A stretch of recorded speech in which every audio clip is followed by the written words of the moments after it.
OK, alors on commence la reproduction. Donc, on va voir comment la cellule se reproduit. Premièrement, la reproduction chez les cellules prokaryotes. Donc, je vous rappelle que les cellules prokaryotes n'ont pas de vrai noyau. Et ça fait que la reproduction est un peu différente. On va aller voir. Donc, voici un petit schéma de la reproduction chez les cellules prokaryotes. Les cellules prokaryotes, rappelez-vous, elles n'ont pas de vrai noyau. Donc, ça crée une reproduction qui leur est unique, qui s'appelle la scissiparité. C'est une reproduction asexuée, donc ça part d'une seule cellule pour en créer deux, donc pas besoin de partenaire. Donc, on va prendre l'exemple d'une bactérie qui est une cellule prokaryote, juste pour simplifier un peu l'enseignement. Donc, on va regarder l'étape numéro 1 de la scissiparité. On a notre ADN ici qui est dans la région de l'ADN. L'ADN est tout nu, donc il n'est pas entouré d'un noyau parce qu'on a vu que les cellules prokaryotes n'ont pas de noyau. Première étape qu'il faut faire, il faut que l'ADN se multiplie, donc crée une copie exacte de lui-même. Donc, regarde entre l'étape 1 puis l'étape 2, on a une petite multiplication de l'ADN qui s'est faite ici. Alors, j'ai mon ADN original et il a fait une copie qui est exactement identique. La même ADN, c'est recopié, c'est redoublé. Pourquoi qu'on veut faire une deuxième ADN exactement pareil? Parce qu'on va prendre nos deux ADN et on va les envoyer chacun dans une cellule. OK? Après qu'on a dédoublé l'ADN, comme ça, ben là, ils vont se séparer. La cellule va commencer à allonger, donc elle va s'allonger. Les deux ADN vont se séparer et aller dans les deux bouts de la cellule. Et il va commencer à avoir une division. On appelle ça un septum. Donc, il va y avoir c'est comme un mur qui est en train de se former entre les deux cellules. Donc, il va y avoir le début du septum. Et le septum va venir qu'il va se fermer complètement. Ça va créer deux cellules. Elles sont encore attachées ensemble, mais le cytoplasme est maintenant divisé entre les deux cellules. Et finalement, dernière étape, mes deux cellules vont se séparer ici. Je vais avoir une cellule là, exactement identique, à peu près la même grosseur, avec la même ADN à l'intérieur. Ces deux cellules-là, on va les appeler les cellules filles, deux cellules filles identiques. Et la cellule du départ, on l'appelait la cellule mère. Donc, ici, on va voir les explications à la prochaine diapo. OK, alors si tu regardes la scissiparité, c'est un processus de reproduction asexuée parce que ça part d'une seule cellule. J'ai marqué des bactéries, là, mais ce sont toutes les cellules prokaryotes. Puis, ça va créer deux cellules filles identiques. Les 5 étapes. Alors, première étape, on dédouble l'ADN, donc on crée une copie identique. Ensuite, les cellules vont s'allonger pour atteindre une certaine taille. Les deux ADN vont commencer à se séparer. Ensuite de ça, le septum, qui est le mur, va commencer à se séparer tranquillement. Donc, c'est comme un mur qui sépare les deux cellules. Il commence à se développer. Le septum va se rejoindre, ce qui va avoir divisé complètement la cellule en deux parties. Et finalement, il va y avoir une séparation des deux cellules qui va créer deux cellules filles identiques. Ici, c'est un autre schéma qui veut faire la même chose. Donc, l'ADN va se dédoubler. Il va commencer à se diviser. Il va y avoir la création du septum, division complète. Scissiparité. Dans certains livres, ça s'appelle aussi la fission binaire. OK? Mais le vrai terme, scissiparité. OK. On a vu la reproduction asexuée chez les bactéries. On va voir la reproduction asexuée chez les cellules eucaryotes. Donc, on va commencer par parler du cycle cellulaire. Donc, la cellule va passer par une série d'étapes au courant de sa vie. Okay? La première étape va commencer avec la croissance. Donc, on appelle ça l'étape G1. Okay? Donc, elle va grandir. Okay? Donc, elle est née et là, elle grandit. Ensuite de ça, à l'étape S, elle va continuer à faire de la croissance et elle va répliquer son ADN. Ça veut dire qu'elle va créer une copie exacte de son ADN. Ça va se faire dans le noyau. La phase G2, elle fait encore de la croissance. Donc, elle grandit, elle grandit, elle grandit. Ces trois étapes-là, le G1, le S et le G2, ça fait partie d'une grande étape du cycle cellulaire qu'on appelle l'interphase. Inter veut dire entre, donc c'est entre la mitose que l'interphase se fait. Donc, dans l'interphase, la cellule grandit, la cellule fait une copie de son ADN et elle continue à grandir jusqu'à temps qu'elle est prête. Lorsqu'elle est prête à commencer, elle commence le processus de la mitose. Et dans la mitose, il y a 6 étapes à la mitose. La prophase, prométaphase, métaphase, anaphase, télophase et cytokinèse. Et ces 6 étapes-là font partie de la phase de la mitose, on appelle aussi la phase mitotique. Alors là, dans les prochaines diapos, on va voir chaque étape, qu'est-ce qui se passe. Juste avant, quel est le but de la mitose? C'est de créer 2 cellules identiques à la cellule mère, donc à la cellule de base. Puis la mitose, comme je vous disais, a 6 étapes. OK. Alors, l'interphase. Rappelez-vous, l'interphase était divisée en 3 sections. La G1, croissance. Le S, qui était la duplication de l'ADN, donc une copie d'ADN. Et le G2. Ça, c'est l'interphase. Alors, croissance rapide de la masse de la cellule. On fait une copie de l'ADN. On se prépare à la mitose. Et il y a quelque chose d'important qui se fait à l'interphase. Le centriole. Les 2 centrioles vont se dupliquer, donc il va faire une autre paire de centrioles à côté.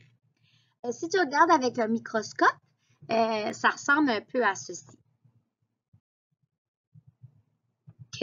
Alors ici, dans l'interphase, on a créé une duplication de notre ADN et on avait nos 2 centrioles ici, ben, ils l'ont dupliqué à cette étape ici. C'est une réplication, une copie. Donc, ça, c'est l'interphase. Ensuite de ça, on a la prophase, qui est la première vraie étape de la mitose. Dans la prophase, qu'est-ce qui se passe? L'ADN, l'ADN, là, normalement, dans la cellule, c'est elle est toute mêlée, toute molle, il n'y a pas vraiment de structure. Puis quand l'ADN est dans cette structure-là qui est un peu molle, on appelle ça la chromatine. OK? Alors, l'ADN, qui est sous forme de chromatine, va commencer à se condenser. Donc, elle va prendre une certaine forme, puis elle va s'installer ou se mettre en position de chromosome. OK? Puis quand on voit les fameux chromosomes, là, ça, c'est de l'ADN, mais l'ADN est déjà dupliqué. C'est déjà une copie. Alors, si tu regardes le chromosome en format X, comme ça, le brin du chromosome ici, c'est exactement la même copie que le chromosome ici. Il est déjà dupliqué. Donc, le chromosome qui est un X, c'est déjà une copie exacte. Donc, tu avais initialement cet ADN-là, il a fait une copie exacte à côté. Et l'endroit où mes 2 chromosomes vont s'attacher ici, ça s'appelle le centromère. OK? Donc, le centromère, c'est le point d'attache de un brin de chromosome à l'autre brin de chromosome. Et chaque brin s'appelle un chromatide. Donc, ça, c'est un chromatide. Ça, c'est un chromatide. C'est une copie l'un de l'autre. Et ils sont attachés ensemble au centromère. Et tout ça, ça fait un chromosome. Donc, ceci s'est passé dans la prophase. Donc, l'ADN s'est condensé. Au lieu d'être tout mou, tout mêlé, ça a pris une forme très précise sous forme de chromosome. Ça, c'est la prophase. Ensuite de ça continue. À la prophase, il y a d'autres choses qui se passent. Regarde le petit dessin. Ça, c'est un dessin au microscope. Tu commences à voir tous les chromosomes. C'est tous des filaments, des brins. C'est en train de se condenser, l'ADN ici. La membrane, membrane nucléaire autour va commencer à disparaître. Mais elle ne disparaît pas, pouf, comme ça, par magie. arrive, c'est qu'elle se défait. Les phospholipides vont arrêter de s'attirer ensemble, puis ça va ouvrir la membrane nucléaire qui va éventuellement être recyclée. Le nucléole va disparaître aussi. Ensuite de ça, les deux centrioles, les deux paires de centrioles, donc on avait une paire de centrioles, une autre paire, ils vont commencer à se séparer et aller dans les deux bouts de la cellule. On dit que les centrioles migrent vers les pôles opposés. Donc, elles vont s'aller vers deux côtés de la cellule différemment. Et il va avoir le début du fuseau mitotique. Le fuseau mitotique, si tu te rappelles bien, on en a parlé quand on parlait des centrioles. On disait que les centrioles aidaient à fabriquer le fuseau mitotique. C'est quoi le fuseau mitotique? C'est plein de fibres, on appelle ça des fibres fusoriales, et ces fibres-là vont s'organiser pour créer une espèce de petit chemin pour que les chromosomes vont suivre. Alors, si tu regardes sur la petite photo de microscope juste en haut ici, là, alors tu vois ici, tu as une paire de centrioles là, tu as une autre paire de centrioles ici. Ils vont commencer à se séparer. Puis tu vois en vert, c'est tout le fuseau mitotique, ce sont les fibres fusoriales qui vont s'attacher entre les deux paires de centrioles qui vont aller un à l'opposé de l'autre. Donc, voici une espèce d'autre photo. Donc, à la prophase, on avait déjà on a fait une copie du centriole. Les centrioles vont commencer à aller dans deux côtés opposés de la cellule, puis ça va créer, avec les fibres fusoriales, une espèce de petit réseau de fibres qu'on appelle le fuseau mitotique. Donc, à la fin de la prophase, qui s'appelle la prométaphase, qu'est-ce qu'on a? On a une situation où nos deux centrioles, nos deux paires de centrioles sont à l'opposé l'un de l'autre et on a les fibres fusoriales qui se sont installées entre les deux. Ça va créer des petits chemins sur lesquels les centromères des chromosomes vont venir s'attacher. OK? Alors, tu vois que le centromère des chromosomes est venu s'attacher aux fibres fusoriales. Alors, ici, on a la prophase. Okay, donc, la membrane nucléaire va commencer à disparaître. Les paires de centrioles vont commencer à migrer dans les pôles opposés. Puis, le fuseau mitotique, regardez dans la prométaphase, les fuseaux mitotiques, les fibres fusoriales s'attachent entre les paires de centrioles. Puis, les chromosomes vont venir s'attacher aux fibres fusoriales. Donc, ces deux étapes-là peuvent être un peu fusionnées ensemble. Dans certains livres, c'est toute la prophase, mais dans d'autres livres, on a la prophase et la prométaphase qui sont un peu séparés. Mais dans la plupart des livres, les deux-là sont combinés ensemble. OK. La prochaine étape, c'est la métaphase. Là, le fuseau mitotique est pleinement formé. Donc, entre nos deux paires de centrioles, on a toutes nos fibres fusoriales qui sont bien alignées et ça crée un beau chemin. Sur la photo ici, on les voit vraiment bien. On voit vraiment bien le fuseau mitotique et les fibres fusoriales. Regarde, ici, on a une paire de centrioles. Là, on a l'autre paire de centrioles. Et regarde tous les petits filaments verts ici. Ça, ce sont les fibres fusoriales du fuseau mitotique. Les centromères des chromosomes vont s'attacher aux fibres. Et à la métaphase, ce qu'il y a de très spécifique, c'est que tous les chromosomes vont s'aligner dans une belle ligne droite qu'on appelle le plan équatorial. Regarde, tu les vois très bien ici. On ne voit pas beaucoup les centrioles qui sont là et là, mais tu vois toutes les fibres rouges du fuseau mitotique, puis toutes les centromères ont venu s'attacher, puis ça s'est tout aligné sur une ligne. La ligne qu'on appelle le plan équatorial. Ça, c'est ça qui se passe à la métaphase. Un autre petit dessin. Alors, j'ai ma cellule. J'ai déjà mes deux paires de centrioles qui se sont séparées. J'ai mon fuseau mitotique bien développé. Et les chromosomes vont tous s'aligner le long du plan équatorial, aussi appelé plaque équatoriale, dépendant dans quel livre tu regardes. Donc, la métaphase est vraiment la caractéristique les chromosomes se sont alignés en ligne droite. Donc, regarde ici, la métaphase. Tous mes chromosomes sur le plan équatorial sont bien alignés dans une ligne droite. On continue avec la prochaine étape. L'anaphase.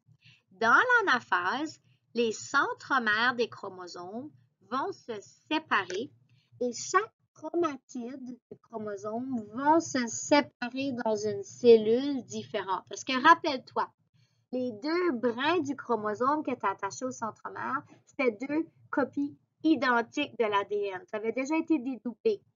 Alors, tu veux qu'une copie de l'ADN va dans une cellule, puis une copie de l'ADN va dans l'autre cellule.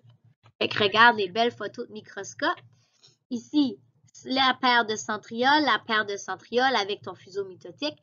Et regarde qu'est-ce qui se passe. On a un chromosome qui va d'un bord, l'autre chromosome qui va de l'autre bord. Un chromosome qui va d'un bord, l'autre chromosome qui va de l'autre bord. OK, donc c'est vraiment en train de se séparer. On le voit bien sur l'image du haut aussi. En haut ici. Alors, tu vois ici que le fuseau mitotique est en train de tirer sur les chromosomes puis est en train de les séparer. Même chose dans l'image ici, c'est vraiment beau. La paire de centrioles, le fuseau mitotique qui tire. Et regardez, on a une copie de l'ADN qui s'en va par là et une autre copie de l'ADN qui s'en va par là. C'est beau, c'est merveilleux. Oh! Donc, un petit schéma. Alors, les fibres du fuseau mitotique vont tirer sur les chromosomes et j'ai une copie du chromosome qui va aller de ce bord-là et l'autre copie du chromosome qui va aller de ce bord-là. Donc, l'anaphase, c'est vraiment la séparation de l'ADN, la séparation des chromosomes. Même petit schéma ici. Séparation, séparation. On arrive à la fin, là. Après l'anaphase vient la télophase. Donc, dans la télophase, maintenant, l'ADN a vraiment été tiré au maximum. Puis, ils vont commencer à reprendre leur forme du départ. Donc, l'ADN va se décondenser et revenir tout mou. Donc, on dit que ça retourne sous la forme de chromatine. OK? Puis, la division cellulaire va commencer. Donc, les cellules vont commencer à se séparer ici. Vois-tu? C'est pas... Je vais le mettre en jaune.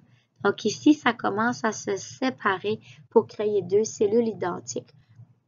On le voit vraiment bien sur la photo ici. Les cellules commencent à se séparer là. Et regarde, les chromosomes ne sont plus clairs du tout. C'est plus des beaux petits brins bleus pareil comme dans les autres photos. Ça devient plus flou, mais ça veut dire que ça retourne sous la forme de chromatine. Donc ça, c'est la télophase. OK?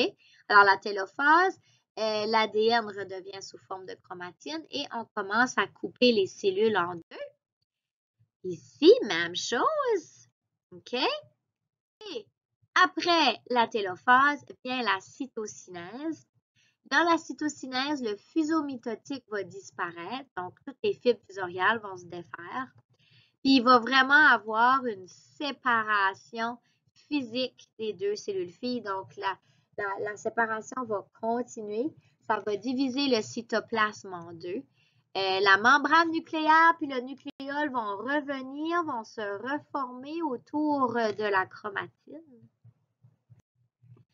Donc ici, la cytocinèse, donc les cellules se divisent. Voyez-vous, la membrane nucléaire est en train de revenir, le nucléole est en train de se reformer de nouveau. Et après la cytocinèse, tu as une cellule, deux cellules, chacun a leur paire de centrioles, chacun a exactement la même ADN, puis on a créé deux cellules filles identiques. Pourquoi la mitose est importante dans la cellule? Pour nous, les humains, elle va nous servir à deux choses, mais pour les animaux. Donc, premièrement, la mitose sert à la croissance. Donc, rappelle-toi, quand toi, tu es créé, tu as un spermatozoïde qui est venu féconder l'ovule, et ça fait un bébé.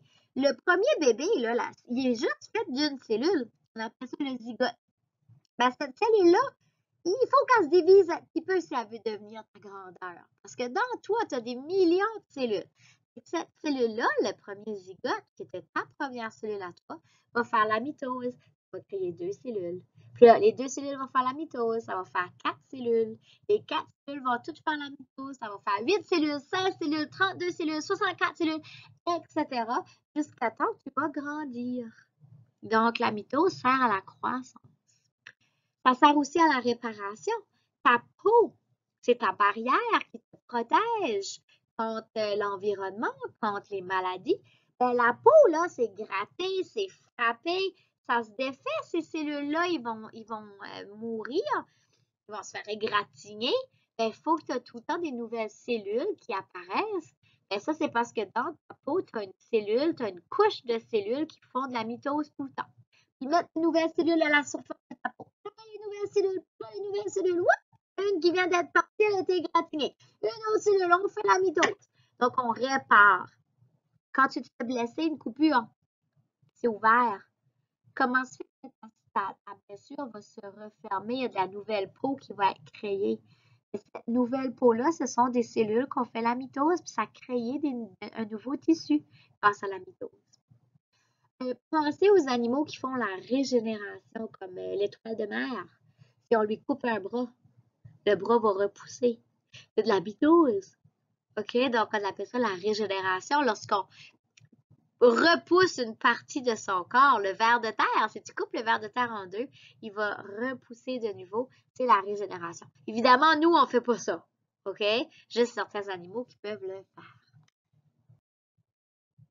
Bon, un petit schéma pour venir résumer le tout. Donc, on commence avec la prophase. Donc là, la cellule a fait l'interphase au début. Elle a grandi. Elle a fait une copie exacte de son ADN. Et elle est prête à commencer la prophase. Dans la prophase, la membrane cellulaire va commencer à se défaire. Les chromosomes vont commencer à se concentrer. Et ma paire de centrioles va faire une copie. La prométaphase, ici, les centrioles vont se diviser, vont migrer vers des centres opposés et vont faire le fuseau mitotique.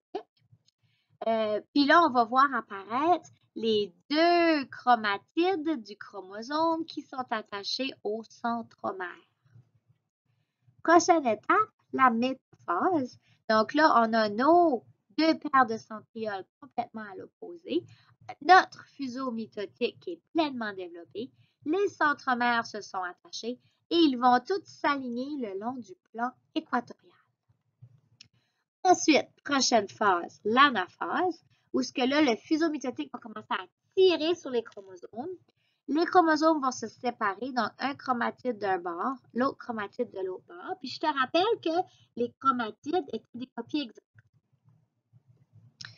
Ensuite, télophase, où là, les chromosomes vont se décondenser, vont redevenir de la chromatine. Les 2 cellules vont commencer à se diviser. La membrane nucléaire va commencer à revenir et il va se passer la cytokinèse en finale où les 2 cellules vont complètement se séparer.